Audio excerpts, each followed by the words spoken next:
সাব্বির রহমানকে নিয়ে এটা আমার শেষ ভিডিও। আজকের পর থেকে সাব্বির রহমানকে নিয়ে আর একটা ভিডিও তৈরি করব না। বর্তমান সময় ফেসবুক বা সোশ্যাল মিডিয়াতে যে বিষয়টা সব থেকে বেশি ভাইরাল হচ্ছে সেটা হচ্ছে সাব্বির রহমানকে কেন এশিয়া কাপে স্কোয়াডে রাখা হয় নাই।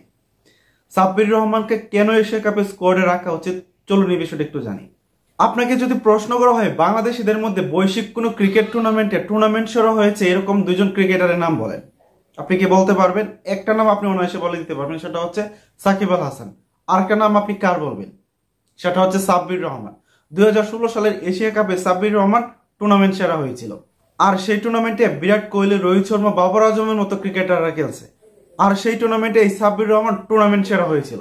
আর সেই টুর্নামেন্টে কিন্তু টি-20 ফরম্যাট হয়েছিল। আর এই কারণে সাব্বির রহমানকে এশিয়া কাপে স্কোয়াডে রাখা উচিত।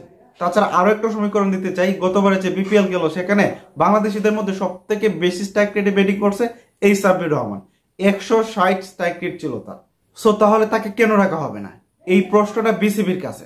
তাই এখন সকল বাংলাদেশি ক্রিকেট ফ্যানদের অনুরোধ সাব্বির রহমানকে যেন এশিয়া কাপে স্কোয়াডে রাখা হয়। তাই অন্তত যারা আজকের এই ভিডিওটি দেখছেন সবাই ভিডিওতে একটা লাইক করে শেয়ার করে দিবেন, অন্তত এই খবরটা যেন বাংলাদেশ ক্রিকেট বোর্ড বিসিবির কাছ পর্যন্ত পৌঁছায়। ধন্যবাদ।